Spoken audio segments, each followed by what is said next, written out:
9월 다섯 번째 주일이면서 온 세대 연합 예배의 자리 함께 하시는 모든 분들 가운데 우리 주님의 은혜가 넘치시길 축복합니다.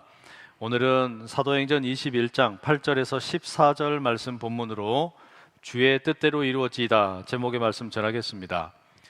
우리는 계속해서 사도행전의 말씀을 나누고 있는데요. 바울은 3차 전도 여행을 마치고 이제 예루살렘으로 방문하는 일정 가운데 있습니다. 밀레도에서 에베소 교회 장로들과 재회하고 이제 헤어집니다. 그리고 바울과 그의 동역자들이 고스, 또 로고, 로도, 바다라 이와 같은 지역을 거쳐서 두로라고 하는 곳에 상륙을 하게 됩니다. 이 여정은 바다라까지는 해안선을 따라서 연안에서 하루씩 이렇게 항해를 하며 지나갔던 것이고, 이후에는 구브로 섬을 지나서 두로로 항해하는 바닷길이었습니다. 그 지도의 내용을 보시면 대략적인 항해의 길을 알 수 있는데요. 이 과정에서 우리는 두 곳의 장소를 좀 주목해서 보려고 합니다. 첫 번째는 두로입니다. 긴 바다 항해를 마치고 바울 일행이 이제 도착을 한 상륙을 하는 곳이 두로입니다. 그곳에 지역의 제자들과 일주일을 보내게 되는데요. 이에 대해서 4절에 이렇게 기록되어 있어요. 세번역 성경으로 우리 함께 읽어보겠습니다. 시작. 우리는 두로에서 제자들을 찾아서 만나고 거기서 이레를 머물렀다. 그런데 그들은 성령의 지시를 받아서 바울에게 예루살렘에 올라가지 말라고 간곡히 말하였다. 이 구절에서 고민이 한 가지 생깁니다. 그게 뭔고 하니 바울이 사도행전 20장 22절에서는 자신이 예루살렘으로 가는 이유에 대해 이렇게 말합니다. 보라, 이제 나는 성령에 매여 예루살렘으로 가는데 거기서 무슨 일을 당하는지 알지 못하노라. 예루살렘으로 가는 이유는 성령에 매여서 성령의 음성을 따라가는 것이다, 이렇게 이야기를 한 거예요. 그런데 방금 읽어드렸던 우리 두로에서 만난 제자들은 성령의 지시를 받아서 바울에게 예루살렘으로 올라가지 말라고 만류를 하고 있습니다. 어떻게 비슷한 이 성령의 음성을 들어야 되는데 동일한 성령으로부터 전혀 다른 메시지가 들려진 것 같다는 이야기입니다. 이와 같은 두로에서 제자들이 바울을 말리는 이 내용이 가이사랴에서도 똑같이 있게 됩니다. 11절에 이렇게 기록되어 있어요. 우리에게 와서 바울의 띠를 가져다가 자기 수족을 잡아매고 말하기를 성령이 말씀하시되 예루살렘에서 유대인들이 이같이 이 띠 임자를 결박하여 이방인의 손에 넘겨주리라 하거늘. 이 11절의 말씀과 또 이어지는 9절의 배경을 살펴보면 이렇습니다.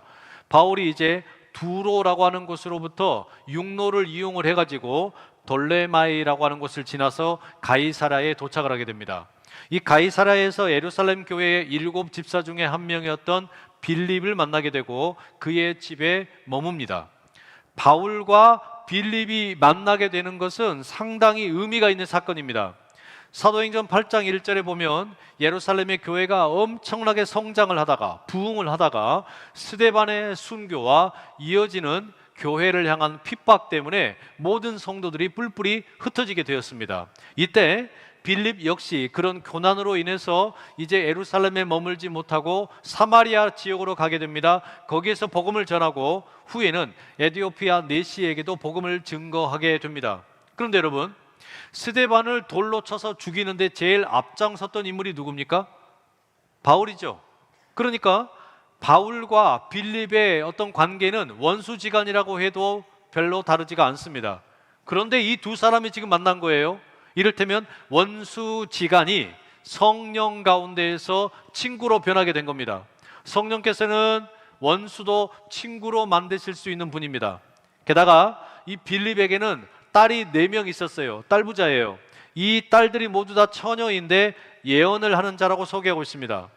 바울은 지금 오순절 이전에 예루살렘까지 가고자 하는 목적을 가지고 있는데 어찌 보면 지금 바울이 빌립의 이 가정에서 이미 오순절을 경험하고 있는 셈입니다. 무슨 말이냐? 구약성경 요엘 2장 28절에 보면 성령께서 임하시게 될 때 자녀들이 장래일을 말하리라, 이런 말씀이 있습니다. 그런데 지금 빌립의 집에서 바울이 경험하는 일이 뭡니까? 성령의 능력 가운데 원수들이 서로 친구가 되는 일을 경험을 했어요. 그리고 거기에 덩달아서 이 빌립의 자녀들에게 성령께서 임하셔서 그들이 장래 일을 말하는 예언을 하는 자가 된 셈입니다. 그러니 바울은 이 빌립과의 만남을 통해 일찍이 오순절 성령의 역사를 미리 경험하고 있는 것이죠. 그리고 바울이 빌립의 집에 머물고 있을 때 아가보라고 하는 사람이 유대로부터 내려옵니다. 그는 이 바울의 허리띠, 아마 당시의 허리띠가 이와 같은 것이었을 거예요. 이런 허리띠를 가져다가 자기 손에다가 묶고 다리에도 묶습니다. 그리고 뭐라고 말하냐? 11절에 보면 성령이 말씀하시되 예루살렘에서 유대인들이 이같이 이 띠 임자를 결박하여 이방인의 손에 넘겨주리라 말합니다. 아가보의 이 예언을 듣고 빌립의 집에 함께 모여있던 사람들, 그리고 바울과 함께 동행하던 사람들이 적극적으로 성령의 감동을 따라 바울을 말립니다. 예루살렘에 올라가지 말라고 말리는 거예요. 여러분, 이렇게 보면 사도행전 20장 22절의 말씀과 21장 4절과 11절에 나오는 기록이 이렇게 부딪히는 거예요. 한편으로 바울은 뭐라고 말한 겁니까? 나는 성령에 붙들려서 예루살렘으로 가야 한다라고 이야기했어요. 그런데 두로의 제자들이나 가이사랴의 사람들은 성령의 감동을 따라 바울 보고 가지 말라고 만류하는 겁니다. 여러분, 어떻게 한 성령이 각기 다른 사람들에게 다른 메시지를 전할 수 있냐는 이야기예요. 그죠? 이게 여러분 어떻게 된 일입니까? 사실 그런데 우리가 신앙생활을 하다 보면 이와 비슷한 일들이 종종 있습니다. 청년부에서 함께 신앙생활하는 형제와 자매가 있었어요. 형제가 어느 날 이 자매에게 이야기합니다. 성령께서 내게 말씀하시기를 나는 자매와 결혼을 하라고 하십니다. 그랬더니 자매가 대답을 해요. 성령께서 내게 말씀하시기를 나는 독신으로 살라고 하십니다. 이거 어떡할 거예요? 이런 경우 어떻게 되냐는 말이에요. 뭐 이런 경우만 있겠습니까? 우리가 나라의 대통령을 뽑을 때 어떤 분들은 성령께서 응답을 주셨답니다. 그래서 뭐라 그러냐? 이번에는 1번이다 라고 말씀을 합니다. 근데 다른 교회 갔더니 거기에서는 또 뭐라 그러냐면 아니에요. 성령께서 내게 말씀하셨는데 이번에는 2번이라 그러셨어요. 이거 어떻게 된 일이냐는 말이에요. 어떻게 한 성령이 각기 다른 메시지를 사람들에게 주실 수 있느냐라는 말이죠. 어떤 의미에서는 우리가 때로 이 성령의 음성 또는 성령의 응답 남용을 하는 경우가 꽤 많습니다. 성령께서 우리를 이끄시는 상황을 자의적으로 해석하는 경우가 상당히 많다는 이야기예요. 그럼 여러분, 오늘 본문의 말씀을 우리가 어떻게 이전의 말씀과 조화를 시킬 수 있겠습니까? 사실 성령의 음성 또는 성령의 응답이라고 하는 것은 결코 각각 다른 사람들에게 달리 이야기하지 않으셨습니다. 동일한 메시지를 주셨어요. 바울에게도 두로의 제자들에게도 그리고 가이사라의 사람들에게도 똑같은 메시지를 주셨습니다. 그 메시지의 내용이 뭐냐? 다른 게 아닙니다.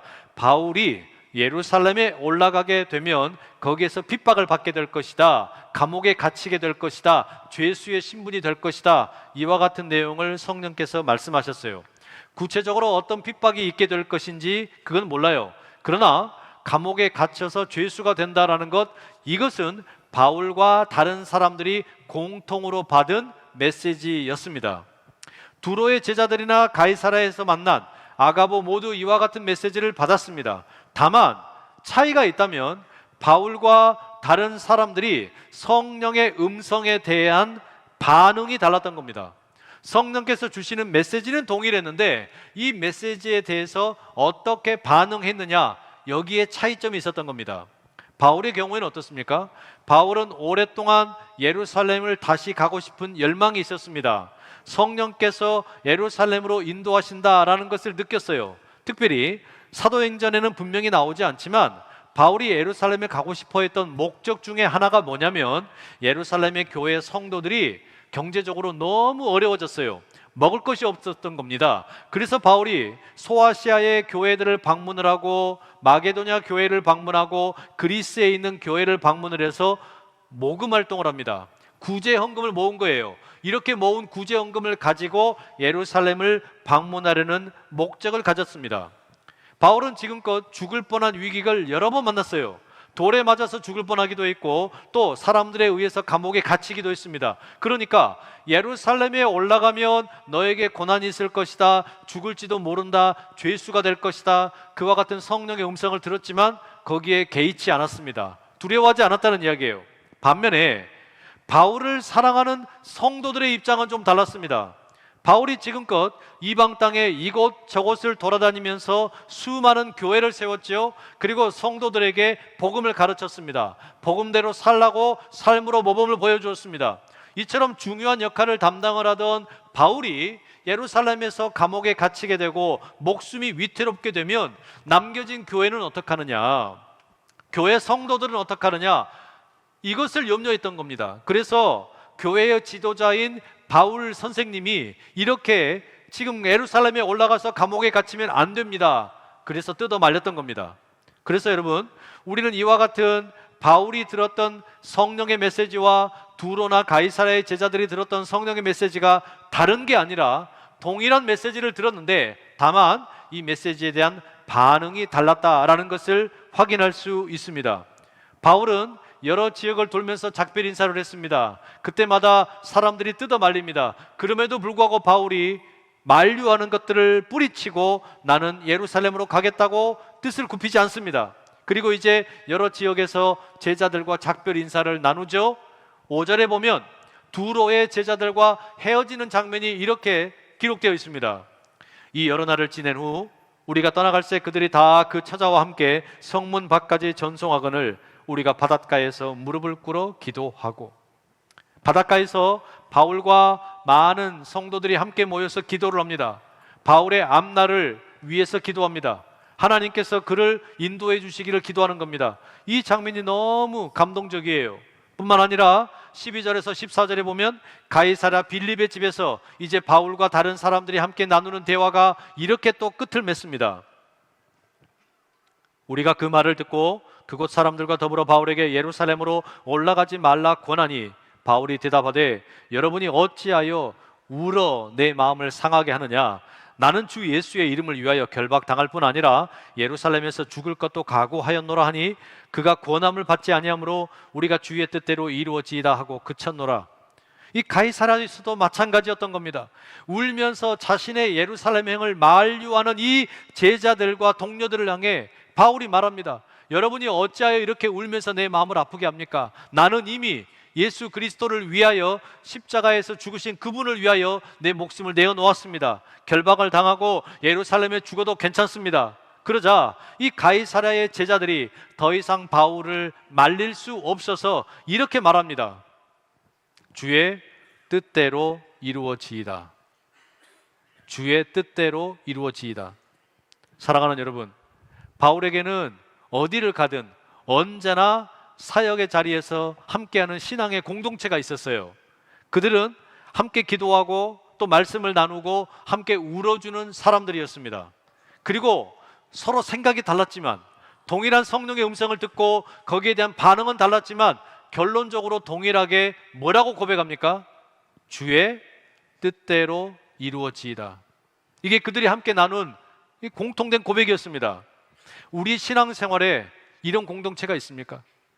여러분의 신앙생활 가운데 함께 삶을 나누면서 울어주고 말씀을 중심에 두고 주의 뜻대로 이루어지기를 서로를 향하여 고백하는 그런 공동체가 있느냐는 말이에요. 여러분, 그게 진짜 교회입니다. 교회는 다른 곳이 아니잖아요. 우리가 각자 성령의 음성을 듣고 또 때로 그 음성에 대한 반응이 다를 수 있지만 서로를 향하여 우리가 고백하는 건 뭐냐면 당신을 향한 주의 뜻이 이루어지기를, 너를 향한 주의 뜻이 이루어지기를, 이걸 여러분 우리가 함께 나누는 게 교회 아닙니까? 바로 그런 주의 뜻대로 이루어지기를 서로를 향하여 축복하고 서로를 향하여 울어주고 서로를 향하여 기뻐해주는 그런 신앙의 공동체가 여러분 가운데 꼭 있기를 간절히 축복합니다. 말씀으로 다시 돌아가면 바울이 이제 드디어 예루살렘에 도착을 합니다. 바울 일행을 예루살렘의 성도들이 아주 따뜻하게 환대를 해줍니다. 그 다음 날 바울과 그의 동료들이 야고보를 비롯한 예루살렘의 장로들과 이제 만나는 시간을 갖습니다. 그 자리에서 바울은 하나님께서 이방인들 가운데 어떤 역사를 행하셨는지, 어떻게 교회가 세워지게 되었는지, 어떻게 수많은 이방인들이 하나님을 믿고 돌아오게 되었는지 아름답게 보고를 합니다. 그 소식을 듣고 예루살렘의 장로들이 하나님께 영광을 올려드리게 되죠. 바울이 이처럼 이방인 선교에 대해서 아주 디테일하게 보고를 모두 다 마친 이후에 예루살렘의 장로들이 한마디를 합니다. 바울과 관련된 개인적인 이야기를 꺼내는 거였습니다. 그 내용이 뭐였냐? 많은 유대인 성도들이 바울에 대해서 오해하고 있고 비판을 하고 있다는 것이었습니다. 그 오해의 내용이 뭐냐면, 바울이 저 이방의 땅에 가서 이방 사람들에게 복음을 전하는 가운데 이방 사람들 속에 살고 있는 디아스포라 유대인들에게 이제 여러분들은 모세의 율법을 무시해도 된다, 이제 여러분들은 할례를 지키지 않아도 된다, 각종 규례를 지키지 않아도 된다라고 가르쳤다는 겁니다. 유대인의 어떤 관습과 또 율법을 무시했다는 거예요. 바로 그런 이유 때문에 이 예루살렘에 있는 많은 유대인 성도들이 바울을 비판하고 있었고 격앙된 그런 어떤 태도로 보고 있었다는 겁니다. 그래서 예루살렘의 장로들이 제안을 합니다. 바울이 여전히 율법을 중요하게 생각을 하고 있고 이 율법을 소중하게 생각한다는 것을 좀 보여주면 좋겠다. 그래서 나시린 서원을 마친 4명의 사람들이 있는데 이들을 비용을 지불해주면 좋겠다는 이야기를 합니다. 이와 관련해서 24절의 말씀 우리가 같이 한번 읽어보실게요. 시작. 그들을 데리고 함께 결례를 행하고 그들을 위하여 비용을 내어 머리를 깎게 하라. 그러면 모든 사람이 그대에 대하여 들은 것이 사실이 아니고 그대도 율법을 지켜 행하는 줄로 알 것이라. 여러분, 이 말씀은 민수기 6장에 나오는 나시린의 규례와 관련이 되어 있습니다. 이스라엘의 남자나 여자 가운데 누가 되었든지 간에 자기 스스로를 구별하고 하나님께 드리려고 서원을 하는 경우에 일정 기간 동안 이제 그 약속을 지키는 가운데 포도주를 비롯해서 포도와 관련된 모든 음식물은 삼가해야만 합니다. 뿐만 아니라 서원을 하고 헌신을 하는 이 기간 동안에는 절대로 머리카락을 자르면 안 돼요. 나아가 이 기간 동안에는 죽은 사람에게 가까이 갔어도 안 됩니다. 심지어 부모님이나 형제가 죽어도 그 근처에 가는 것이 허락되지 않습니다. 보통 이와 같은 서원의 기간은 약 30일 정도 해당이 되었는데 이제 이 작정한 기간이 끝나게 되면 헌신을 한 사람은 자기 머리털을 깎고 성전에 가서 제물을 드리게 됩니다. 그러면 바울에게 요구하는 게 뭡니까? 나시린으로서 헌신을 다짐했던 4명의 사람이 이제 곧 그 헌신 기간이 끝난다는 거예요. 그렇게 되면 그들과 함께 성전에 가서 그들을 위한 제물의 비용을 바울이 대신해서 지불하면 좋겠다는 겁니다. 그렇게 하게 되면 바울을 의심하고 바울에 대해서 의혹의 눈초리를 가지고 있던 유대인들이 아마 이제는 생각을 달리하게 될 것이다 라는 것이죠. 민수기 6장의 말씀에 따르면 나시린들이 그 헌신의 기간을 마치고 이제 제물을 드릴 때 어떤 제물을 드려야 되느냐? 그 양이 상당히 많습니다.